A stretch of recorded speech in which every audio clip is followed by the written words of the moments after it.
Hey, what is up, guys, and welcome to the STiKS EU. We're back again, second week in a trot. First week was about Gfinity, the preview. This is kind of the aftercap, the recap, and we're joined again by another caster, a man who probably doesn't need any more introduction to the community. He's been here for ages. It's, of course, ReL. How's it going sitting in your Spider-Man onesie?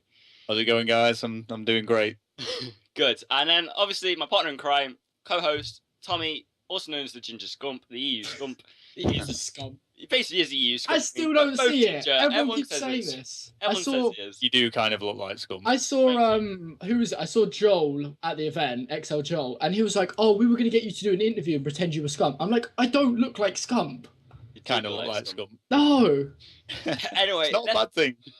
less Well, yeah, I guess. less about this because already the conversation's going in a completely opposite direction as to what I wanted to. I don't want it to be about Tommy the whole show because that's not what you're here for. You're here to talk about ReL. And ReL, straight away, I want to know, for those of you who don't know, because you have been here pretty much since day one, every time I can remember watching competitive COD, you was always either playing or always casting or always there some way, shape or form. So how did you actually get started into like the competitive community and how did you actually get to where you are now where you're casting? Oh God, this is going to be a long story. Go for it. I'll, We've got all day. I'll give you the quickest summary that I possibly can. So, like everyone else, started out playing just online. I played with Phil, so Momo, my brother, started out playing online. Heard about game battles, started playing on that. Established ourselves as the greatest game battles players of all time. But then we just 100 and 0, like 100 and 0, like yeah, but it was yeah. we played stupid game types and stuff. But then so I started doing YouTube, started doing vlogs and videos and stuff, and I was one of the first people from game battles to do it. So no one really showed the face or anything. So at first everyone ripped me, but I just thought it was funny. I really didn't care. But then sort of we got a little bit more known in the scene as a result of that, and our teams were doing well on the ladders. And then we went to our first event, which was ECL2, which we competed in.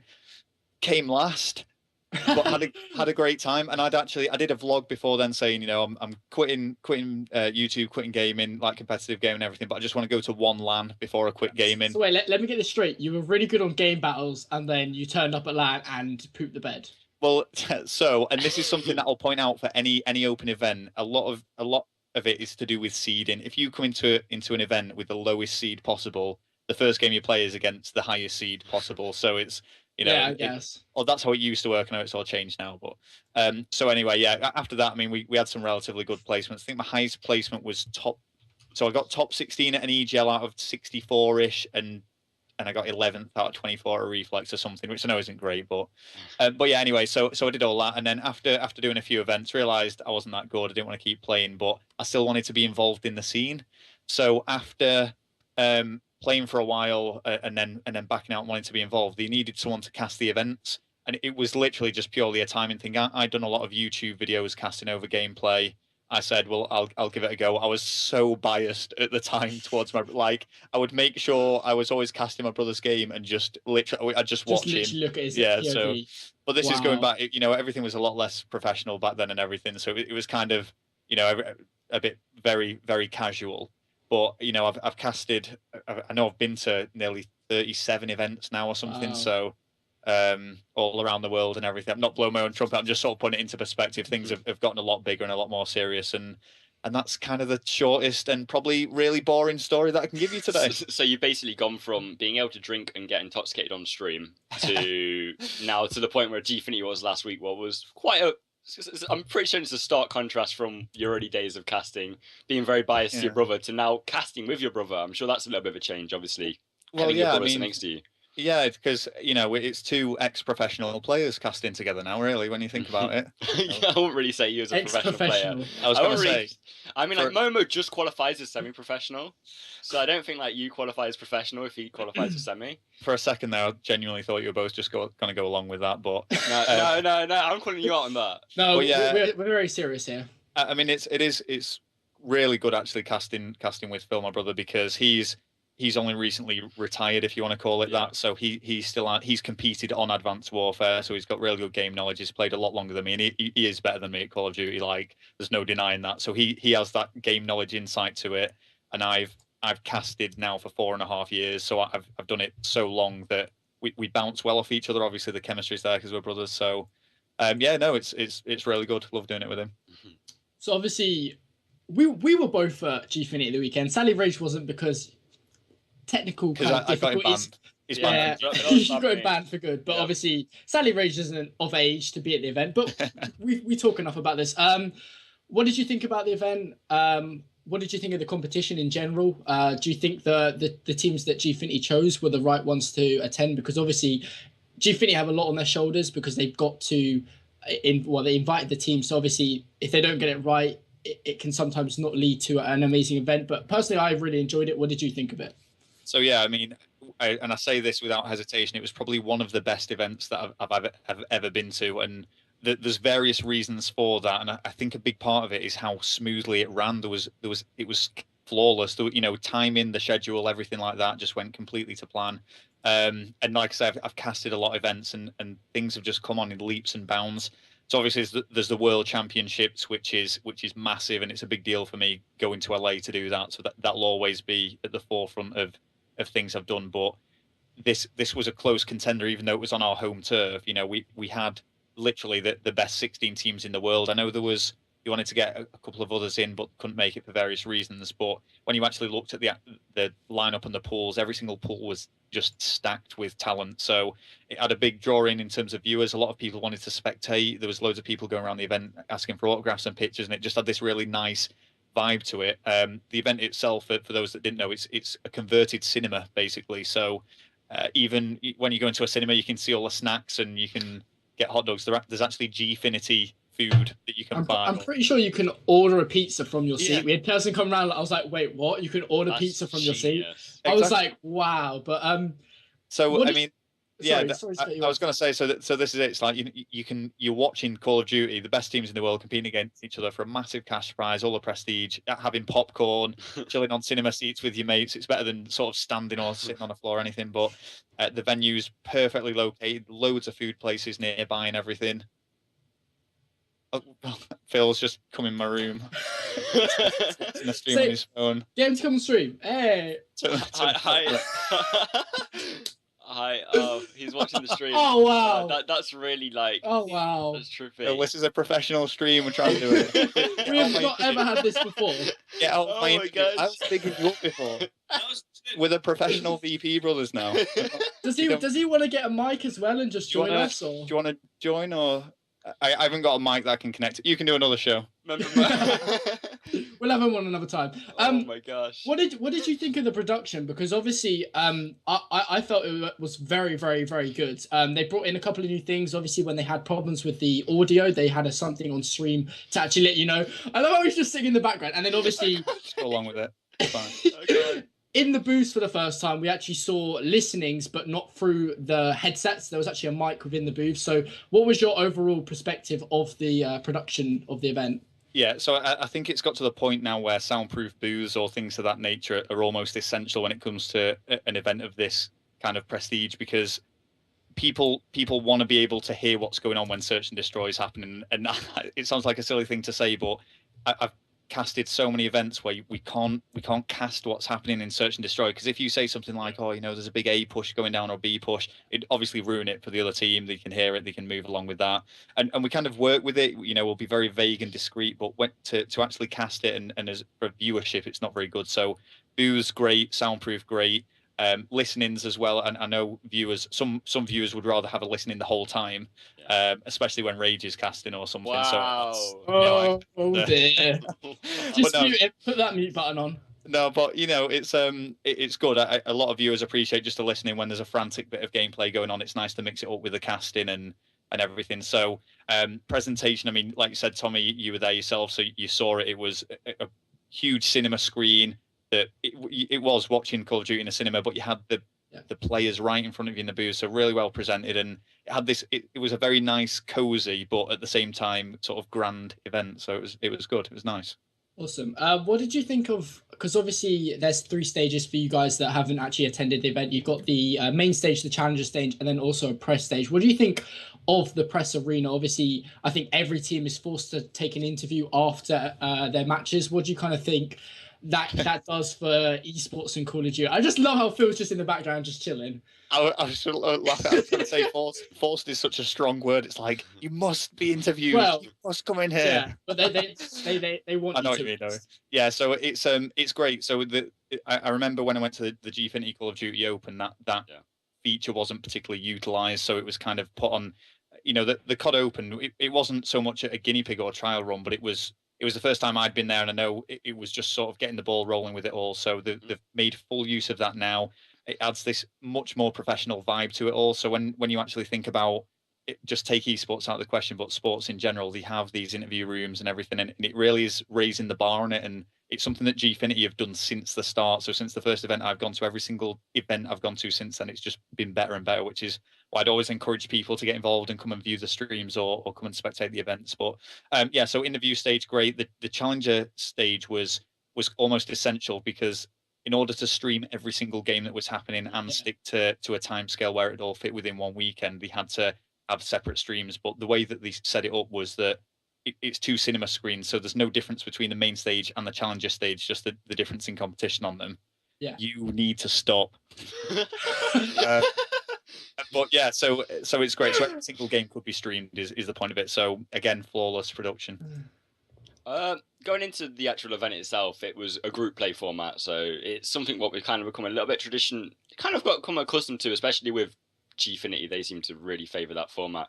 Yeah. Personally, how do you think you feel with the whole group format as having teams separated into groups? So you have like 2 American teams, 1 UK team, and so on and so forth. I have no idea what Phil's doing, so I'm just going to carry on. So do you feel as if that's kind of like the better route to go rather than a bracket type of situation? So as I say, I've been casting a while, and I've seen pretty much every variant of bracket that there could be. Everything from triple elimination brackets at Reflex, which would blow your mind. I'll be honest, there was points I had no idea who was playing there. It was always interesting. So double elimination, single in with best of 3s.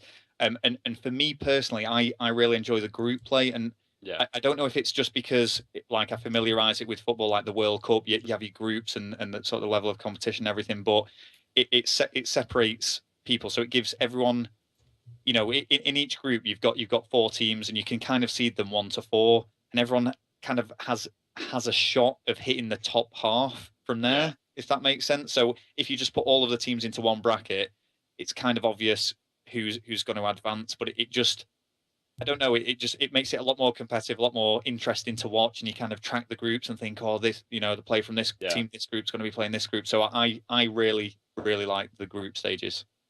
And then, obviously, a lot of the talking point going into the competition was the fact that you have the American teams from the SWC, you have your Optic Gaming, your Prophecies, your Denials, kind of all being there. And then you have Epsilon as well coming into the event, pretty much with a very last-minute announced roster of having 2 Europeans, 2 Americans. Surprised. It was such a wacky roster on paper, what seemed to kind of turn out well. What was your thoughts of that roster? I think you actually had them as one of your dark horses according to stream. So what was your thoughts about that roster going into it? Because obviously it was kind of like a last minute, quickly, you're a free agent, let's pick you both up. So, I mean, with Epsilon, and this is exactly why I put them as the dark horse, because on paper as individual players, they had the potential to win the event. It was Swanee and Mad Cat, so, you know, 2 of the members of what's arguably the best European Call of Duty team there's ever been. It might be a bold statement, but I think a lot of people would agree with that. For Cento and Remy, who'd come off the back of a 2nd place at Call of Duty World Championships, 3rd place at ESWC, and individually still incredibly strong players. So the only thing that this team lacked was the chemistry between them. And if you know, you guys have played Call of Duty as well. Sometimes you can just jump into a team and you can just bounce off each other fine. So sometimes it's not that much of an issue. Are you recording me there, or okay, fine. Sometimes it's not that much of an issue to have a pickup team like that. I know I've been to a lot of events where pickup teams have performed extremely well.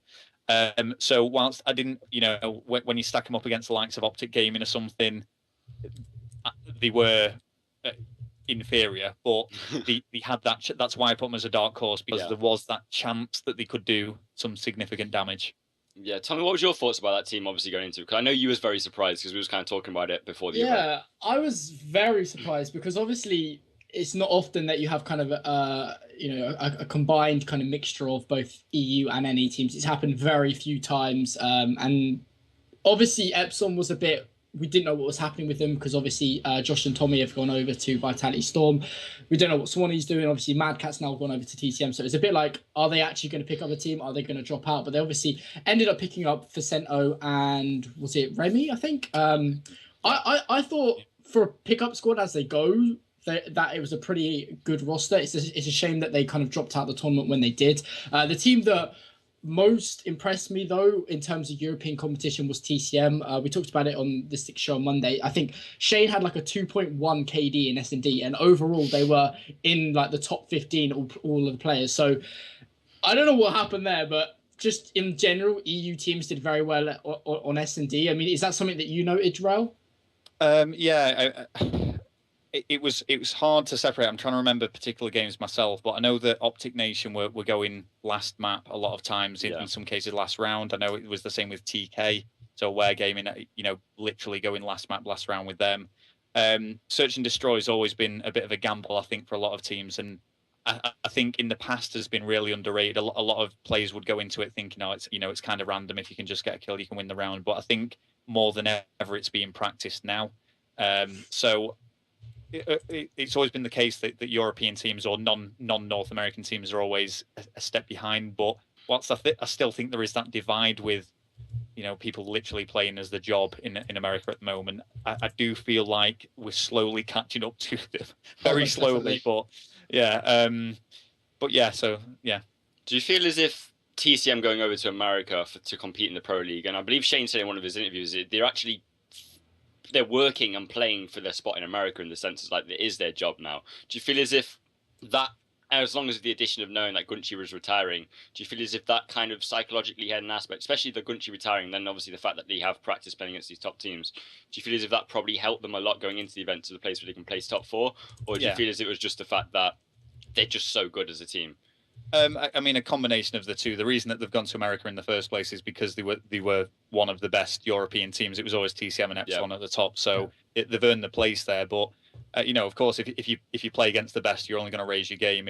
If you cast your mind back to when, or I cast my mind back when I used to just play online. I only started getting better when I started playing on game battles and started playing better teams, and then when we moved to Desert and started playing better teams. You can only really be as good as your competition. So obviously that move has it's definitely benefited them. I don't think anyone can argue with that. I mean, it's showing in the Pro League as well. Last couple of weeks, they've been really stepping their game up. So, I mean, what I wanted to talk about is Epsilon, because obviously we talk about the old Epsilon roster was at COD Champs being probably one of the most dominant European kind of rosters that we've seen in a while. Are you almost sad to see them all go their separate ways? I mean, because obviously we still don't know what Swanee's going to do. He obviously has interest to go out to America, but is it almost disheartening to know that they may never form again?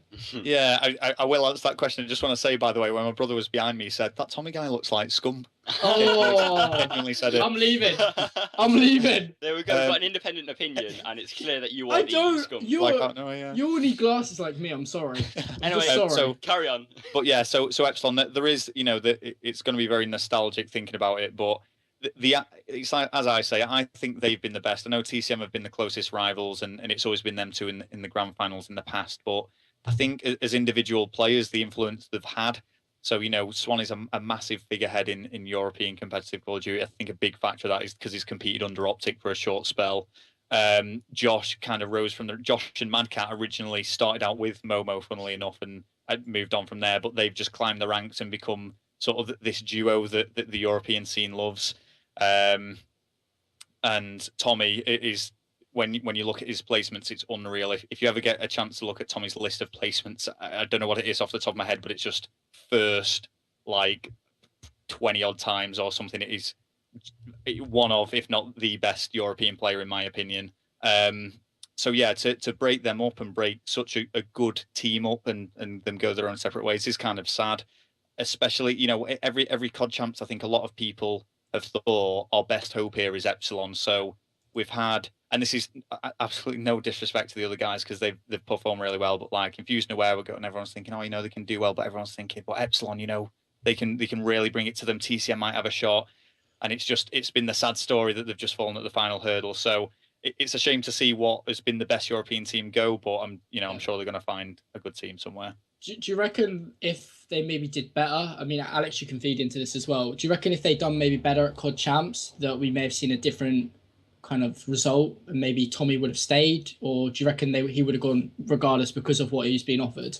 See, the thing is with Tommy is I think he always knew where he was going, and I don't want to say that for sure. I don't know what the plan was, but I know he's always been wanting to build his own brand, and for very good reason. He was when he competed under the French organisations, he really sort of boosted his what's the word I'm looking for? His following, I suppose, in the competitive scene. So he gets a lot of French people following him, and it's just across Europe now because he's performed so well at events. So he kind of wants to use that and take his own brand forward, which you've got to respect, really. So I don't know if he knew he'd be going this way beforehand. But yeah, I think realistically, he was always going to go and start this kind of Storm division of Vitality. Yeah. Can't say for sure whether he'd have taken some of the European players with him, some of Epsilon with him. Again, I don't know, but yeah, I'm not really sure on that one. So, just to answer that question, I feel as if obviously if any team does well at COD Champs, you would expect them to stick. Obviously, that's not really the case with the TR roster, but you kind of expect them to do like stick together. You've seen Hyper Games kind of stay together and stay strong because of that. Talking about COD Champs, I actually want to talk about Denial because going over the pond, ESWC was the week before. They fell short of Optic Gaming in the finals. A lot of them was predicting the same outcome for Gfinity. Was going to be an Optic Gaming Denial final. Denial, to be fair, looked very, very poor at Gfinity. Obviously, they beat Hyper Games, I think it was, straight away. Then you had TCM in the winners final of the group, well, in the group play, and I think it was fifth map, so they took them all the way to the fifth map, so that was a little bit shaky. And then going into the actual Championship Sunday, the whole Optic Nation versus Denial situation, a lot of people would probably have said that Denial was obviously going to win that game, but Optic Nation took them to the last map, actually won the game. So do you feel as if the fact that they was overseas, away from home for such a long period of time, maybe the fact that ESWC kind of drained them physically, do you feel as if that might be the reason as to why they didn't do too well? And if not, what do you think did? I mean, possibly, but I think what's really underrated sometimes when people are competing is the mental aspect of it all, and I highlight it a few times at events. If you're going down in maps or you make a mistake, it dwells on your mind and it affects how you're going to perform later in that series. So I think a lot of that plays a part in it as well. But in terms of competing away from home, I mean, surely you get jet lag, you're going to be tired or fatigued, and you're not on your home turf, as it were. But I don't think it would have played a massive part. All the players that were competing at the event are professionals. They play. I was going to say a stupid amount of hours a week, but that's probably a poor choice of words. Yeah. But they play a huge amount of time every week. It's not their first time going, overseas as well. They've experienced doing it, so it's nothing new to them. So I don't think that played a big factor. But for Denial to bow out as early as they did, I was quite surprised. It was actually me and Puckett that actually predicted them to take first place, and I think it was really just a toss up between Optic and Denial, in all honesty. And I wanted to be a little bit different, so I thought I'm going to choose Denial. I reckon they've got what it takes. I think a key factor in Denial, not to overhype him too much, but is Clayster. He is genuinely the backbone of that team, and it's very evident this weekend. Yeah, so when he performed well, but for the team to win, he's had to put up huge numbers, and his team's got to follow suit. So I don't know really where they fell apart particularly, but they just didn't seem like the same team that I'd seen them at World Champs. And then Tommy, what's your opinions on the matter? Do you feel as if maybe jet lag, or maybe just the fact that he was been in a different continent? Do you feel as if that would affect them? Obviously, you kind of saw them in person, so you kind of know. You might have picked up on something what I couldn't see at home. I mean, the whole jet lag thing is a bit, no one really, because people, kind of, when people go abroad or whatever, people react to it differently. Like when I go, I'm awful. Like it takes me weeks upon weeks, but other people can literally go, steep on the plane and be fine as if they're in, the same continent. So I don't really know. In terms of American teams, obviously Denial and Optic were already here at ESWC. So for them, they were probably the most prepared out of any American teams, whatever. But the team I'm most kind of gutted for is obviously Mind Freak, who came all this way, traveled about 24 hours, and sadly got 3-0'd, I think, by every team. I know it's like a kind of a sore area, but they had a lot of hype around them because obviously this was their chance to actually, other than COD Champs, turn up to main stage. and the international competition and show them what they're made of. Obviously, they had it at MLG Anaheim, but didn't get to perform. So this was kind of their time to prove themselves, and it sadly didn't happen.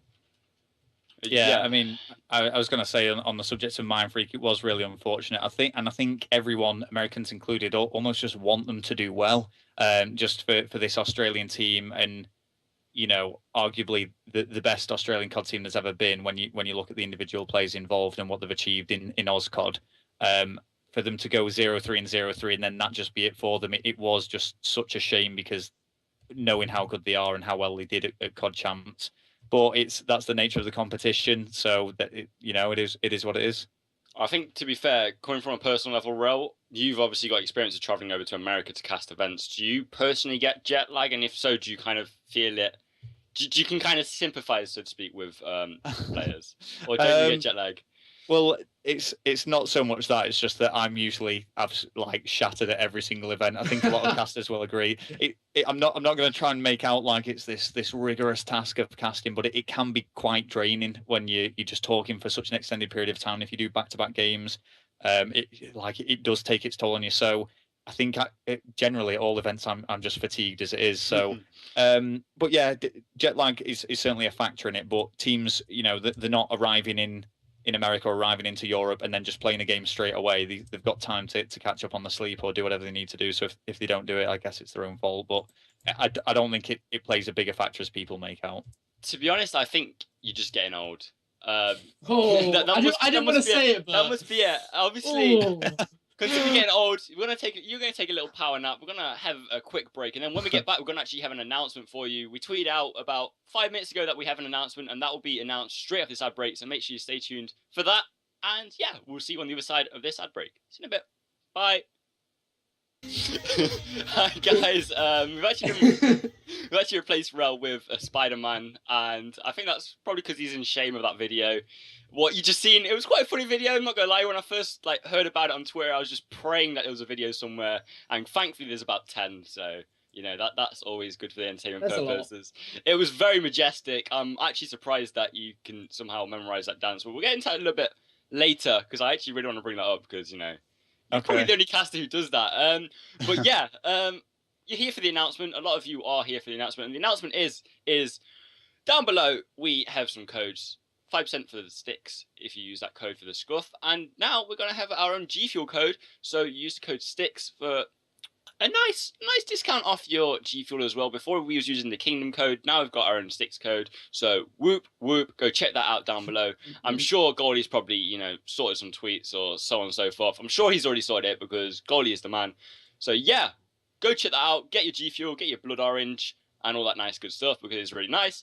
And yeah, now bringing it all the way back to the show, ReL is Spider-Man. And that's one thing I actually want to talk about is because you're quite well known, ReL, for being a little bit, I'm going to say eccentric, because I believe you played at LAN in that onesie. You've also played and turned up to G1 in there. No, it was G2 in a Batman onesie.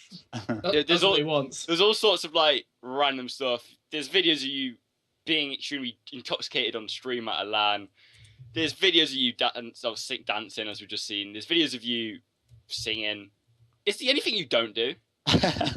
Well, no. I mean, the thing is, all of these things that you're saying, you're making it out like I'm good at them when I'm really not. Oh, everyone's just seen the dancing. We know you're good at it. So, I mean, the thing is, so just to explain the Gfinity side of it. So, if there's anyone watching that wants to get down early, it was the pre-show. So before the actual show goes live, they do a bit of a warm up with the crowd, and Bryce and Courage were doing it. They're really, really good at it. Crowd involvement, questions and answers, some really funny stuff going on. And there was almost like a designated section to it to try and humiliate me in some way. But I just kind of went along with it. So I don't really care. I don't know. I love Brycey. He's great, but he gets me to do these things that I wouldn't normally do. So, but at events, yeah, I've competed in a Spider-Man onesie. It wasn't actually this one. It was a Spider-Man morph suit. Oh, right. Okay. G2 it was a Batman suit. But I just figure there's nothing wrong with having a bit of fun with everything. So, if it makes people laugh, then it's all good fun.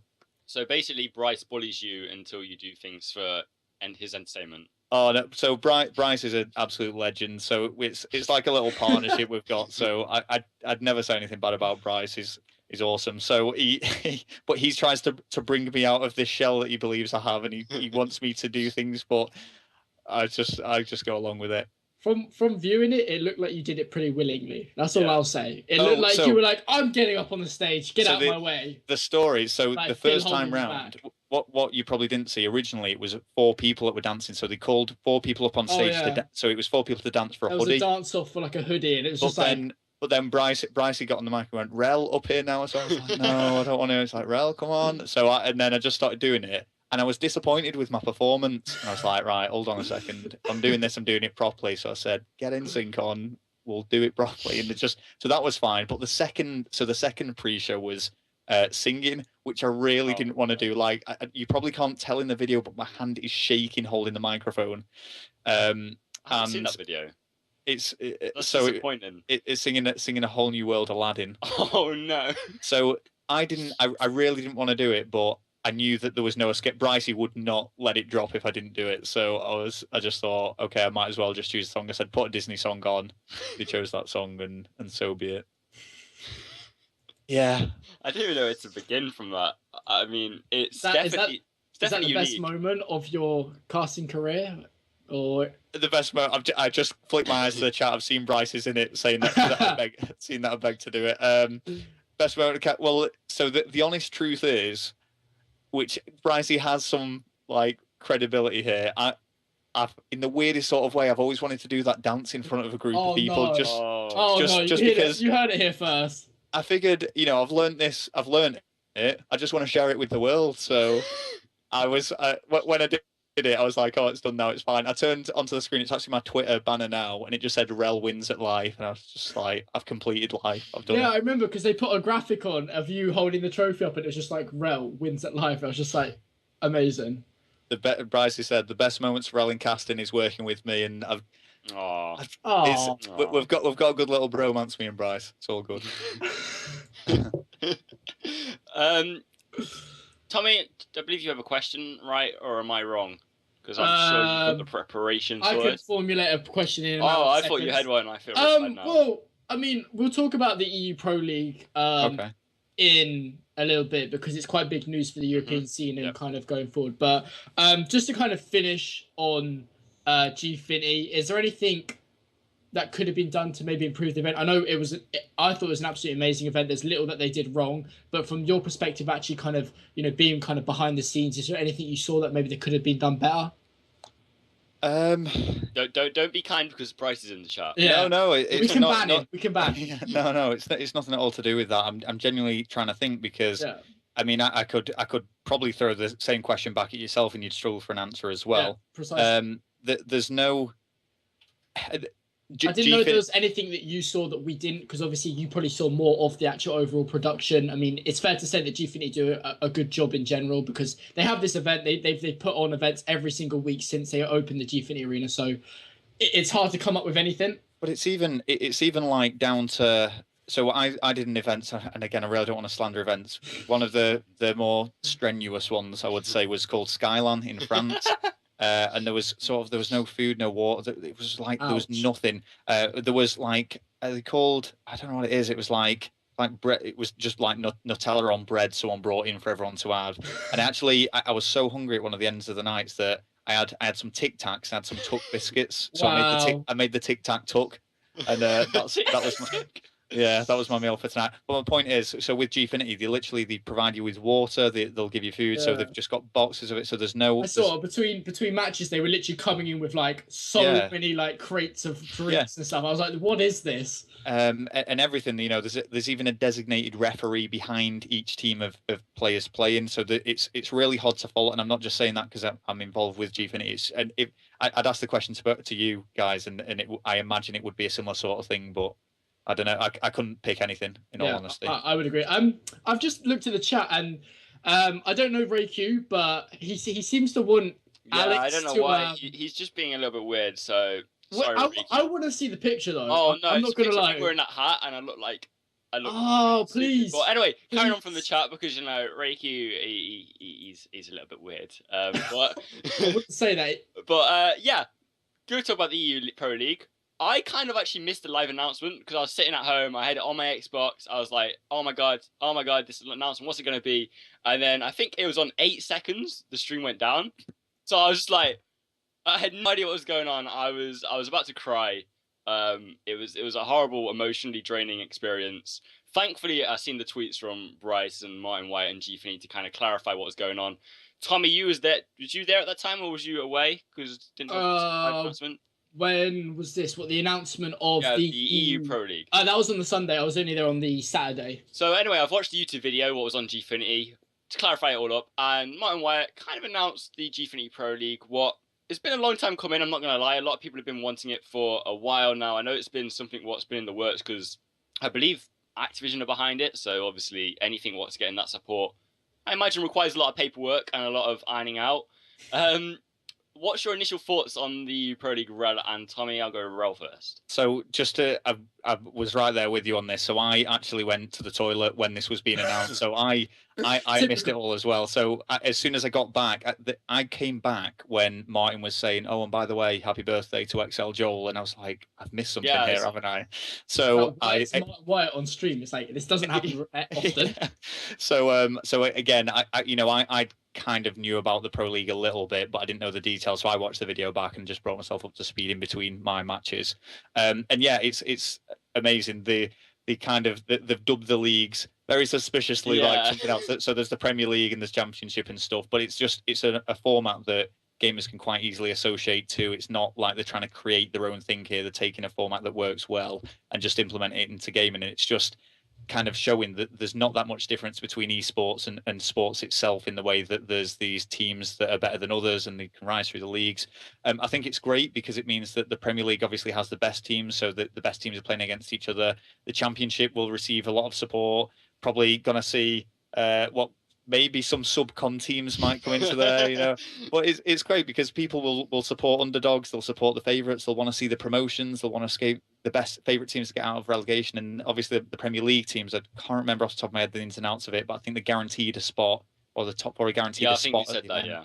So it's something that all gamers will strive for and work for. They want to earn a place there, prove the worth, and it's a great addition. It's becoming more of a sport. It has a lot more appeal because we've got the leagues and we've got the cups, much like football or other sports. So yeah, it's great. I love it. Yeah, I'm not very happy about the chat. Bryce is being very rude. But in the process, Tommy, what was your opinions on it? Because how ReL said is like, it is very suspiciously like the English Football League. In a good way. In a good way, yeah. 100%. I'm not saying that's a bad They've taken it. They've just taken it. But yeah, exactly. What's your thoughts? I really like it. I think the fact that not only have they got the Premiership and the Championship, that they're going to fill as many divisions as possible after that of 8 teams is really cool. And then obviously the top team from every division will then be put into a cup, and then they'll have a chance to play for £1,000, which is awesome as well. So it's not like if you're not in the Championship or the Premiership that you're playing for nothing. You're actually still playing and competing for something. And I think that's going to drive a lot of teams, a lot of players to actually pick up the controller and say, hey, let's go in this league and see how we can do. So I think it's really good for kind of structuring Call of Duty in the European scene. I think it's something that we've definitely needed for a while. Obviously, I think it's even better than what they're doing over at MLG. Obviously, they had the Pro League, and then UMG were doing a semi-pro league, but this actually puts everyone kind of in rank, what some people I know won't like, but it's a way of kind of seeing the ladder and saying, hey, you're here, this is what you need to do to progress up the ladder. So I think it's really good for Call of Duty esports in general. I think it will keep a lot of people within the scene, and it's very kind of promising going forward. I think one of the big points to make here is it means that all teams and all players can be included in it as well, because most definitely it's not exclusive. This is it. So everyone recognises the top teams and that they've earned the rightful place there, and that they can't really compete at this stage with them. But as a result of that, sometimes they get left out, and there's no way for them to actually play anyone. So if now that we have these divisions and breaking down, everyone can get involved with it. So there's no bad side to this. It might be a few teething problems at first, but once the ball gets rolling, it could be huge. So I mean, to be fair, it's something we've seen this before from Gfinity. Obviously, when they was the WGL, I don't know if you can remember that. I know he was kind of on Deserto at the time, ReL, and Deserto and WGL was very defined. But I did some WGL stuff, yeah. But yeah, obviously the WGL, that kind of had a system before, and I believe like Melmoth is obviously kind of the Mr. Kent. The godfather, so to speak, of the WGL. So I'm sure he's probably had a lot of say in the way the leagues work, and so he should, because he works very well in WGL. I feel as if a lot of these teams who are going to be in the Premiership, a lot of people's kind of complaining about how there's not enough quality teams to actually define it as a Premiership. But however, I feel as if there's 4 or 5 top European teams in this Premiership, you're always going to get the teams, just like in football, what aren't the best in the world, but they're always in the Premiership. And I feel as if you're going to see a lot, especially them, improve so much more that, maybe a year's time or so on and so forth, the quality is going to improve so much that we're not going to have 5 pro teams, we're going to have 10 pro teams, 15 pro teams. That's kind of the hope. ReL, do you feel as if this is probably going to help the development of some of these, I wouldn't say lesser known teams, but the teams what aren't really worldwide known to be like the best of the best in Europe? Yeah, so I mean, it's like you say with the Premier League, if you like, you feel that there's going to be some teams that don't quite have a Premier League status getting into that top league. But as you say, it's just like football. You'll have the best teams in the world like Manchester United and awful teams like Liverpool FC. Oh, wow. So any no. Liverpool fans just got roasted. I knew that was coming as well. Yeah, but being serious, there's always going to be teams that get into there and are always floating about Championship / Premier League level. So, yeah, sorry, I kind of went off track then. What was the question? Just do I agree with how it works? Basically, do you feel as if the kind of the lesser known teams in the Premiership, so your Southampton, so to example, right? Yeah, do you feel as if they're going to improve a lot? I think they're pretty well known. No, I know what you're trying to say. The teams what aren't regarded to be like the best teams in the world, do you feel as if they're going to improve a lot, knowing that they're going to be practicing? Kind of like what we've seen with TCM over in America, where they're playing against the best, and as a result, they've got to this level where they're considered to be one of the best teams now. So I was literally going to use that exact same example. You raise your game as if you play against better, you only improve by playing against better people. That's how you learn things and you adapt to that situation. So it's if you can get into the Premier League, it only means you're going to get better. So yeah, I'd agree with that statement. Tommy, what's your personal opinion? I mean, the only kind of concern, and I know we brought it up before when we've had Martin White on, is if the actual league is going to be 18 plus, because that's a big thing for a lot of people. I've seen a lot of kind of well-known teams kind of debating it. One to give you an example would be Barrage. I've seen Bance and LXT and all sorts of players kind of talking about, if this league is this, then it's rubbish and so on and so forth, because I think some players are on the verge of turning 18. So obviously it does make things complicated, but apart from that, I can only see it being good. I think it brings structure into it, and you can see a complete kind of ladder, as I was talking about before, of grassroots, semi-pro, and pro. So it's kind of a way of teams getting up there, and as you said rightfully, ReL, that it gives everyone a chance. No one is being excluded in any way. Gfinity are not about that. I feel like if anything, they're just trying to promote esports and so on and so forth. So I can only see it's been good. And then the prize pool as well was quite nice. For I think like it's 10,000 for the Premiership, and then I think like 4,000 for the Championship. So that's like a nice little bonus on the side. Okay. Another thing I want to talk about, actually, going away from the Pro League, is we're seeing a lot more pro players kind of drift away, and I feel as if it's probably going to affect the quality, so to speak, of the Pro League, in the sense that you have MyCat going over to America. A lot of people are speculating Swanee might be following him in his footsteps now that Epsilon don't really have a team.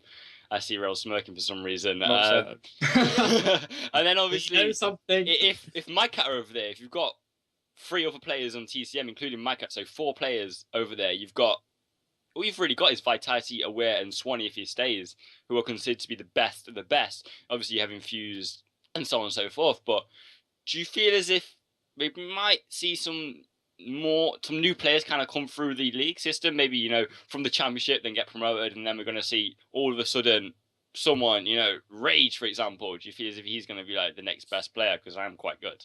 It'll be ridiculous. But when you are right, so when the players and the teams themselves are wanting to compete in America, because that's where the competition's fiercest, that's where there's the opportunity to have the most gain the biggest following, make the most money, if you like. So they of course want to go there. So it's not too bad for the European scene though, because when they go, they're just replaced by other teams. There's always going to be one team that's reigning champions of the league. So if you think you're better than them, then other people will compete. So it's not. I don't think it's too much of an issue. The big powerhouses of European Call of Duty might go over, but they'll only be replaced by other people. So Yeah. One thing they also talk about in the actual announcement was what I think is really, really important is the fact that they're going to stream it in, I think it's every Wednesday, they're going to pick a game and then they're going to stream it in English, more than just one French, game, yeah. and German. So it's like, I think that's kind of important because a lot of people who came on this show and came in other separate interviews saying that the reason why EU isn't growing is because there's a language barrier. So the fact that Gfinity kind of smashed that barrier in the sense that you're going to have French commentators, German commentators, English commentators kind of catering for everyone's needs. I feel as that's probably going to help with growth a lot more. ReL, what's your personal opinion on that? I'm sure we'll probably see your face casting a lot of the streams in Gfinity. Your Bryce. Well, hopefully. I mean, it's a great shame that I stopped my original stream, and I don't want to advertise the fact that this was the reason, but it was just host booting. So going way back when I used to compete, I tried to stream, and I was building up a nice stream. A lot of people enjoyed it, but it just became a problem because of that, and I had to stop casting online as a result of it. Never really worked a way around it, but I'll have to look into that. But yeah, I mean, I'd love to get involved with it if that's what they're wanting to do, and I think, to answer your question, that the fact that they're doing it multilingual so that it can appeal to all audiences is great, because I've watched streams myself in different languages, and it's not quite the same as what you can still enjoy the gameplay, but you might as well be watching it in mute for what it's worth. So it just draws in all of Europe in that case. So again, it's just another step in the right direction. Tommy, what's your opinion on it? Do you feel it's going to well, I assume you're going to agree with me and say that it's going to help growth in that aspect. Oh, 100%. It can only be a good thing. I like that Gfinity are at the center of kind of Call of Duty. That's where they kind of started out. They've obviously now branched into many other esports, but it's nice that they're still kind of heading up Call of Duty in Europe, and it's nice that they've actually partnered up with Activision to bring this. And I think it can only be a good thing going forward. Yeah, and to be honest, I think this is probably going to be the end of the show because it is getting a little bit late. There's a lot of football on, what I personally want to watch. I know it's probably the same as well. So the way we usually end the show, ReL, I'm sure you're probably not familiar with this, but we usually give you like a minute, 2 minutes. You can have 5 minutes, you can have 10 minutes, just to kind of, say a little bit about yourself, kind of basically close down the show in the sense that, any shout outs, any thank yous, whatever you want. This is your time to say it. Off you go. Just to give my spiel. I mean, well, thanks to you guys, obviously, for having me on the show. I do genuinely appreciate it. Always like a good Call of Duty chat. I feel like I have loads of them, the amount of events there are these days. But yeah, I do appreciate that. I did just want to say as well, this isn't my sneaky way of trying to get followers or anything. I've just retweeted a picture from that someone's tweeted me. His name's Red Devil. Kieran's tweeted me of when I actually competed with a Spider-Man onesie on. So if you want to follow my Twitter or check it out, it's OL_WHIT for Oliver Whitfield. But yeah, just thanks to you guys, thanks to all the casters, and thanks to the events that let me come and talk over Call of Duty. It's a good way to put it. Tommy, you'll say? Thanks, ReL, for coming on. We hope to see you soon on a stage dancing to something else. I very much look forward to it. Hopefully one day we'll see Rage at the Gfinity Arena, but that day's still yet to come. But it's not gonna happen. Bryce is gonna do on like a ban list. But thank you all for watching. I don't know what goal he's just put on stream. I don't know what he's doing. Oh, he's got the picture up. Oh, okay. I wasn't with him. But thank you all for watching. We'll see you next week, as always. Should be at 5:30 next week. We only had it at 6 this week because ReL couldn't get on at that time. So thank you all for watching. We'll see you next week. Oh, have we stopped? No, not yet. Go. I have one last shout out to give. Oh, no. I just want to give a massive shout out to Bryce Tacular. Oh, no. Cut him off. Because I've tried to quit casting a few times. I've just seen the comment. So yeah, because sorry to extend the show. I know we've all just wrapped up, but I actually technically quit casting Call of Duty before the first Call of Duty World Championship. Hastro didn't know that I'd done it, invited me to it, and I was like, yeah, I haven't quit. I'll come. And since then, I've never actually come back. So there's been a few events, and I've said to Bryce, I've quit. I'm not going to be able to do it. Bryce has always kept me involved, and just a lot of love to Bryce, and wanted to give him a big shout out because I do owe him a lot. So there we go. Anyway, that's sweet. It for the show. Make sure you check down below for the new Gamma Labs code Kingdom for 10% off that, as well as it's STiKS for 10% off that. See, already one job. It's confusing me. I've already messed it up. But yeah, the new code is STiKS, the same as the Scuff code. So make sure you do check that out because Gamma is nice. I have like basically a whole cupboard dedicated to it. And yeah, 5% off. Same code for Scuff. Make sure you check that out as well. And we'll see you soon on the 6EU. Bye. Awkward wave thing in my hand.